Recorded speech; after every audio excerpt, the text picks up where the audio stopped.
They gaze at us through simple picture frames and across time. New Englanders, part of an emerging middle class who walked this land more than 150 years ago. 90 portraits, part of a unique exhibit at Old Sturbridge Village called Meet Your Neighbors. Who are these people, and how did they live their lives? What can they tell us about ourselves? Some of their stories might surprise you. There is the farmer from New Canaan who repeatedly battered his wife and threatened to kill her. The young girl who left her family's farm and paid for her own education by working in the Lowell mills. The couple from Worcester who overcame their deafness to lead full and productive lives. Jessica Nickel is an historian who helped put the exhibit together. Absolutely. It's, I think, the only period in history that we can point to where much more ordinary citizens were commissioning painted portraits, images that were really permanent memorials of who they were. And so for us, they provide a wonderful way of encountering these people in the past, the kind of people that don't tend to be well documented by other sources. We really came to understand that these portraits give you a way of having a face-to-face encounter with people in the past and people who are truly our historic neighbors. Many of the portraits painted during this period were done by itinerant artists who traveled from town to town looking for commissions. Although the work was irregular and the pay often meager, many of the artists were drawn to a life on the road and a livelihood through painting. Young artists like Nathan Negus. Nathan Negus is somebody who really did a variety of types of painting. He was a talented artist. These itinerant artists are often young men from farm families, and they usually were trained in what was called in the time period the branches of painting, which meant that they could provide a whole range of painting services. You also see them getting some training, as one artist put it, in limnering, which was a period term for taking likenesses or painting portraits.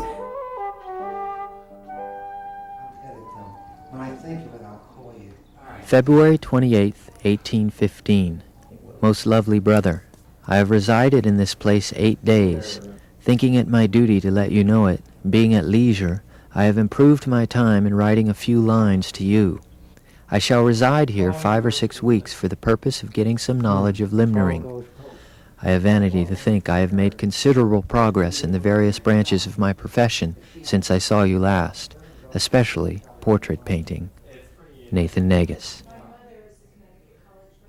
They tended to travel through the countryside. Usually, they didn't just go into a town cold. They often would go to a place where they had a family connection or had some friends that could introduce them to people. Or if they were leaving one town, they might try to get a letter of introduction from some of the prominent citizens of town to help them establish themselves in the next community. Nathan Negus is one example, somebody who left behind a tremendous amount of information about his work in the form of account books and day books and the amount of money he made. And it really seems to have gone up and down. Some months were flush. He had, hundreds of dollars to send home to help his family out, and other months were really lean, and he was painting whatever he could get work for. June 1820. Returned from Petersham to Fitchburg. Thursday, dined at Squire Willard's. Friday, inlaid Squire Willard's portrait. Saturday, took a second sitting on portrait. Monday, finished Squire Willard's portrait, much to satisfaction of all concerned. Tuesday, commenced Mr. Richardson's portrait. Wednesday, took second sitting. Thursday, finished that portrait, received my money, $6. Nathan Negus. Nathan Negus traveled as far south as Georgia and Alabama seeking work, but he was sick most of the time with tuberculosis he had contracted back in Boston as a young apprentice artist. In May of 1825, sensing his failing health, he left the South, only to have his ship stall at sea for a month with no wind. It all turned out to be too much for the young artist. After a long, arduous journey, he finally made it home to his family's farm in Petersham, Massachusetts, only to die 3 days later. Nathan Negus was 25 years old.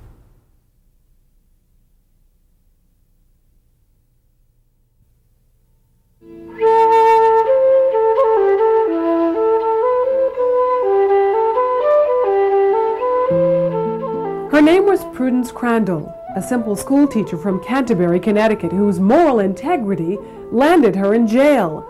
caused her to be censured by her town and attacked by mobs. Her story began with the private girls' academy she opened on the Canterbury Common in 1832, offering a quality education to the children of some of the town's more affluent families. Kaz Kozlowski is the curator of the Prudence Crandall Museum. There is so much community support coming in. They're very, very pleased with what she's doing within the school. From the parents' perspective, not only was the atmosphere much better than what they could have given their children in a district school, but also her curriculum is well beyond what a district school would have been giving their children. Things were going very well for Prudence Crandall's new school. She had dozens of tuition-paying students, and the townspeople couldn't have been more pleased. That is, until the day she admitted a young woman by the name of Sarah Harris, a new student, who happened to be black. I saw that the prejudice of whites against color was deep and inveterate. In my humble opinion, it was the strongest, if not the only chain that bound those heavy burdens on the wretched slaves, which we ourselves are not willing to touch with one of our fingers. Her repeated solicitations were more than my feelings could resist, and I told her if I was injured on her account, I would bear it. She might enter as one of my pupils. Prudence Crandall, 1833. Townspeople did not react favorably to Prudence's decision, demanding that she remove Sarah Harris from the school. She refused. Most of the parents withdrew their own children. With little tuition, Prudence was forced to close the academy, but her conviction and determination led her to reopen it 6 months later, exclusively for the education of young black women. Her students came from across New England, but Canterbury was outraged. I said in my heart, here are my convictions. What shall I do?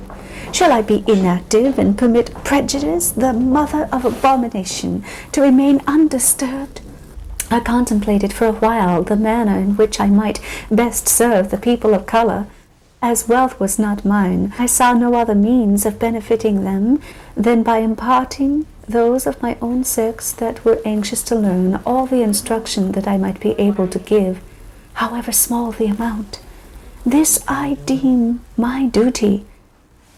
Prudence Crandall. Once the Black Academy opens, the town reaction is very, very immediate and very hostile. Many of the shopkeepers won't sell to the school. At one point there was manure put down the well, which now she couldn't get clean drinking water, which is something you needed that on a day-to-day basis. There were dead cats placed on the fence out front. The house was splattered with mud and eggs.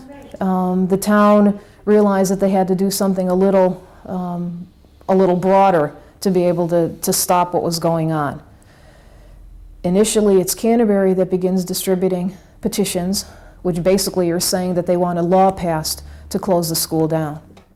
Just 5 weeks after Prudence reopened her school as an academy for black girls, the Connecticut state legislature passed a new law.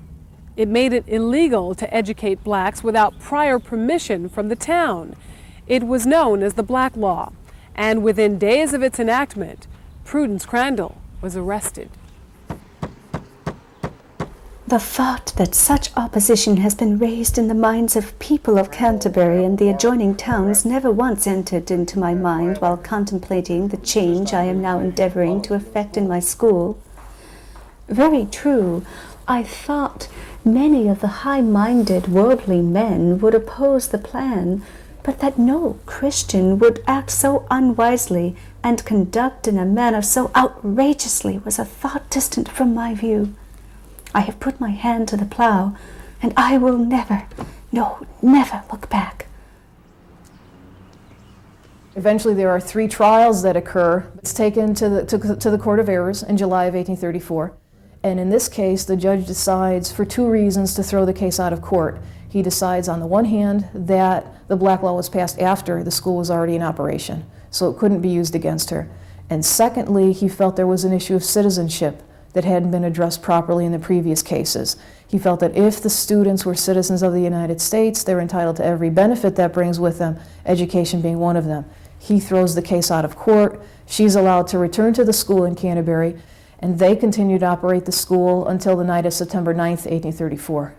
And it was on that evening that a group gets together, decides that if the black law won't shut her down, if the legal system won't do it for us, we'll do it ourselves. And a mob attacked the building on that evening. A local group of men with bars and clubs and stones did as much damage as they could to the exterior of the building. Luckily, no one within the school was injured, but Prudence decided to close the school. And it's announced the next morning to the girls that the school would in fact be closing, that the arrangements would be made to send them to their homes.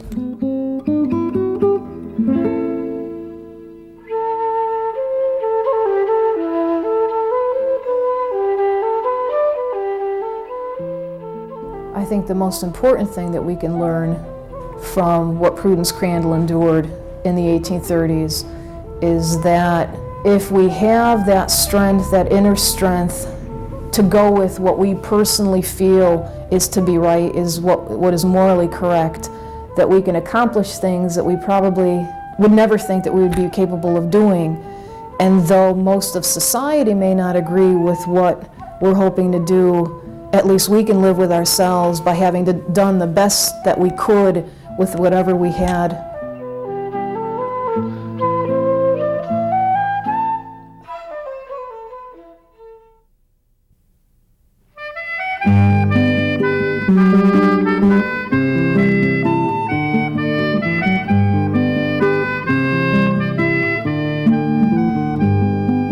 Like many young women in the early 1800s, Hannah and Mary Adams left their family's farm to seek employment in the growing Industrial Revolution. There were jobs in the textile mills and in small businesses throughout urban New England. Joanne Preston is a descendant of the Adams sisters and has written extensively about their lives. And contrary to the popular belief that women were to be domestic and stay at home, these women ignored it and developed their own lives. And you can tell from the way they write their letters that they're very excited about them and they feel fulfilled and that they are pioneers. Mary Adams was able to arrange an apprenticeship with a tailor in Nashua, New Hampshire.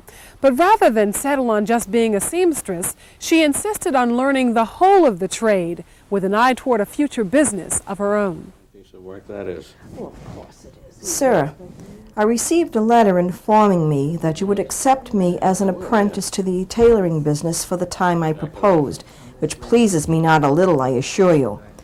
But to prevent future discord and unpleasant feelings, therefore, I wish to understand whether you will learn me the whole of the tailoring trade in such a manner that I might, at the expiration of 18 months, be able to cut, make up, and press off any cloth entrusted to my care in a workmanlike manner, and if possible to the satisfaction of customers. Mary Adams, 1832. Oh my, what a fine piece of As months go by, Mr. Hickey hasn't taught her the one critical skill that she needs, which is to cut out the patterns. And her family begins to write to her with great concern that, as they wrote, she would be nothing but a shop girl her entire life. So she might as well come home now, because she would never be able to have her own business. But Mary perseveres, and finally, after 19 months in an 18-month apprenticeship, she learns how to cut. Having learned all the skills of her new trade, Mary teamed up with her sister Hannah and opened up their own tailoring shop in Manchester. Business was a success. Busy with work, the sisters were soon enjoying the fruits of their independent life. November 14th, 1841. Dear Father and Mother, as it respects ourselves, we are as happy as pigs in the clover. Nothing to do but work, and of that we are overrun. After we lay our work aside, we have plenty of intellectual enjoyment, books and papers, meetings and lectures. And of this kind we also have in abundance. I think that we are the most happily situated of any persons in our knowledge. Your dutiful daughter, Hannah Adams. Their mother did not feel as comfortable about them being away from home. that they should be home to help take care of their mother. And they said they worried about her. They couldn't believe someone so tender-hearted could believe this dreadful doctrine that daughters are to serve their mothers until they marry, and perhaps then marry drunken husbands. They wrote, were they not as freeborn as the sons? And if not, she should tell them that they do not have the same opportunities. Hannah and Mary and other women who are similarly situated viewed these new employment opportunities as an option to marriage. Not that they were dead set against it, but unlike their mothers, they were not required to get married to have an adult life. Neither Mary nor Hannah ever married.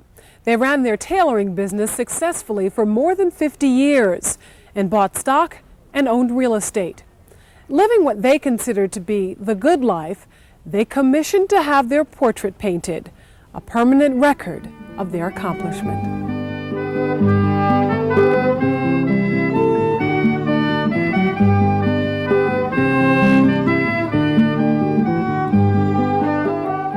It's most likely that once Hannah and Mary had established their business and it was prospering, they decided, like many men in the trades, to have their portrait done.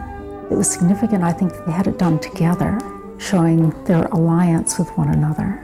What I thought for many years was a Bible that they were jointly holding turns out, upon closer inspection, to be an account book to show what they had accomplished.